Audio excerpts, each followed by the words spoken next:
వైజాగ్ లో Google data centre రాకతో దాదాపు 2 లక్షల ఉద్యోగాలు రాబోతున్నాయంటూ కూటమి ప్రభుత్వం దాని అనుకూల మీడియా సోషల్ మీడియాలో విస్తృతంగా ప్రచారం చేసుకుంటుంది అని మాజీ మంత్రి గుడివాడ అమర్నాథ్ అన్నారు.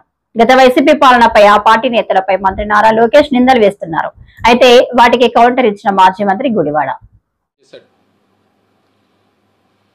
సరే దాని జోలికి నేను వెళ్ళగాని సరే ఆయన నన్ను గుడ్ అంటాడు, నేను ఆయన పప్పు అంటాను, దీనివల్ల పెద్దగా రాష్ట్ర ప్రజలకు ఉపయోగం ఉండదు అనేటువంటిది నా వ్యక్తిగతమైనటువంటి అభిప్రాయం. దాని జోలికి కూడా నేను వెళ్ళను. ఎందుకంటే ఆయన నన్ను వ్యక్తిగతంగా విమర్శించడం, నేను ఆయన్ని వ్యక్తిగతంగా విమర్శించడం వల్ల ఈ రాష్ట్ర ప్రజలకి పెద్ద ప్రయోజనం ఉండదు అనేటువంటిది నా తాలూకు వ్యక్తిగతమైనటువంటి అభిప్రాయం.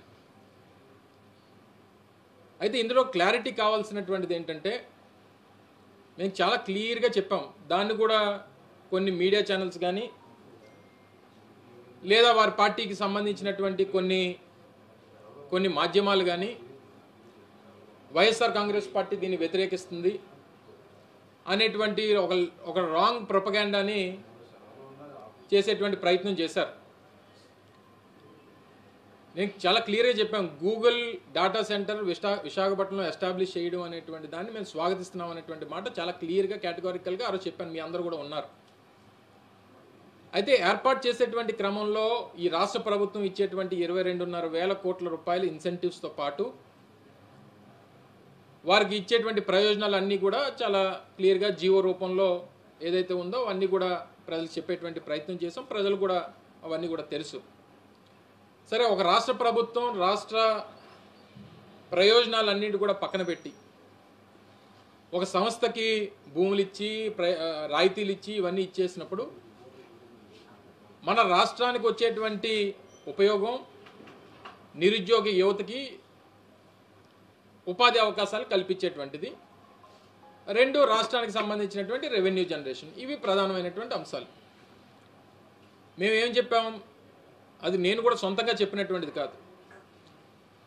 గతంలో జరిగినటువంటి కేబినెట్ మీటింగ్లో, ఎస్ఐపిబి మీటింగ్లో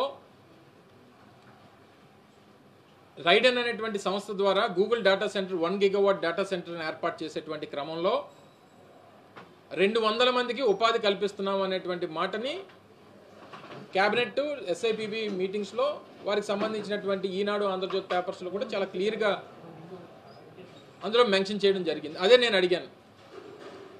మాకున్నటువంటి సమాచారం కూడా అదే, వారు రాసింది కూడా అందులో ఏమి క్లారిటీ చాలా క్లియర్గా ఉంది. అయితే లోకేష్ గారు, వారికి సంబంధించినటువంటి మిగిలినటువంటి వారి బృందం, వారికి సహచర మంత్రులు, వీళ్ళందరూ కూడా 2 లక్షల మందికి అంటే 1,90,000 మందికి ఉద్యోగ అవకాశాలు కల్పించబోతున్నాం అనేటువంటి మాట వారు చెప్తా ఉన్నారు. నాకు తెలిసి గూగుల్కి ప్రపంచవ్యాప్తంగా ఉన్నటువంటి వారి డెవలప్మెంట్ సెంటర్స్లో కానీ, లేదా రీసెర్చ్ సెంటర్స్లో కానీ, లేదా డేటా సెంటర్స్లో కానీ వారికి పూర్తిగా ఉన్నటువంటి గూగుల్ ఎంప్లాయీసే 1,82,000 నుంచి 1,87,000 మంది ప్రపంచవ్యాప్తంగా ఉన్నటువంటి వారు. అలాంటిది ఒక విశాఖపట్నంలో గూగుల్ డేటా సెంటర్ ద్వారా 1,88,000 మందికి ఉద్యోగ అవకాశాలు వస్తాయని చెప్పి వారు క్లెయిమ్ చేస్తూ ఉన్నారు. దీని మీద క్లారిటీ అడిగాం. వారేమో 200 అంటున్నారు, మీరు 1,80,000 అంటున్నారంటే దానికి ఏం సమాధానం ఇస్తాడు? ఈ ఐటీ గతంలో పనిచేసినటువంటి ఐటీ మంత్రికి మీద విపరీతమైన ట్రోల్స్ చేశారు, ట్రోలింగ్ గురైనటువంటి మంత్రి. ఇదా సమాధానం? అసలు ట్రోలింగ్ అనేటువంటి దానికి జాతిపితవి నువ్వు. దానికి సమాధానం చెప్పకుండా దేనికి పనికి వస్తే చెప్పు. సరే, ఇప్పుడు మళ్ళీ నేను కూడా దాని జోలికి వెళ్ళదలుచుకోలే. నేను 200 అనేటువంటిది మీరు చెప్పినటువంటి మాటనే ప్రజలకు చెప్తున్నా. మీరు 2 లక్షలు అని చెప్పి మీరు చెప్తున్నారు. మీ మాట నా మాట కాదు. గూగుల్తో ఒక అనౌన్స్మెంట్ చేయించండి దయచేసి. గూగుల్తో ఇన్ని లక్షల మందికి ఉద్యోగాలు వస్తాయని చెప్పి గూగుల్తో అనౌన్స్మెంట్ చేయించండి.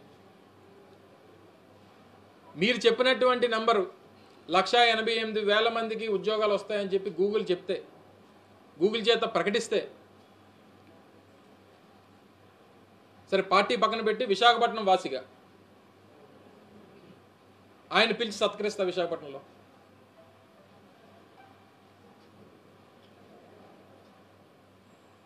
ప్రపంచవ్యాప్తంగా 1,88,000 మంది ఉన్నటువంటి గూగుల్ సంస్థకి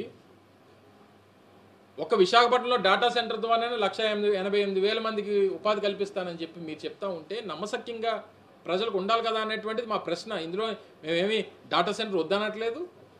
ఇన్ఫ్యాక్ట్ డేటా సెంటర్స్కి అలా బాట వేసింది, అసలు పైనీర్ చేసింది ఇనీషియల్గా అదానీ వాళ్ళని కమిట్ చేసింది ఇక్కడ పెట్టించడానికి, వారితో ఐటీ పార్క్ క్రియేట్ చేయించడానికి కమిట్ చేసింది మా ప్రభుత్వం, జగన్మోహన్ రెడ్డి గారి ప్రభుత్వం. అడిగిన దానికి సమాధానం చెప్పకుండా వ్యక్తిగతమైనటువంటి విమర్శలు చేయడం వల్ల పెద్దగా ఉపయోగం లేదనేటువంటిది నా అభిప్రాయం. ఈ క్లారిటీ ఎవరిస్తారు? చాలామంది మేధావులు ఈ రాష్ట్రంలో ఉన్నారు, చాలామంది చదువుకున్నటువంటి యువత ఉన్నారు. ప్రపంచవ్యాప్తంగా అనేక డేటా సెంటర్స్ అనేక రాష్ట్రాల్లో అనేక దేశాల్లో ఉన్నాయి. ఏదైతే గూగుల్ సంస్థే డేటా సెంటర్స్ని ఏర్పాటు చేస్తున్నటువంటి క్రమంలో అదే గూగుల్ని అడగండి.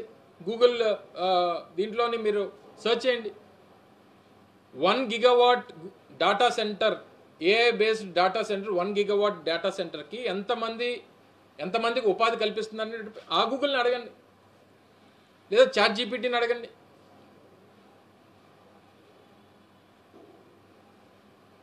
ఎల్పాసో అనేటువంటి ఒక ప్రాంతం అమెరికాకి సదర్న్ టిప్లో, మెక్సికోకి అమెరికాకి బోర్డర్లో ఎల్పాసో అనేటువంటి ఒక సిటీలో మెటా వాళ్ళు 1 గిగావాట్ డేటా సెంటర్ని ఏర్పాటు చేస్తూ ఉన్నారు. కన్స్ట్రక్షన్ స్టార్ట్ అయింది. 2028 సంవత్సరం కల్లా అది ప్రారంభం కాబోతా ఉంది.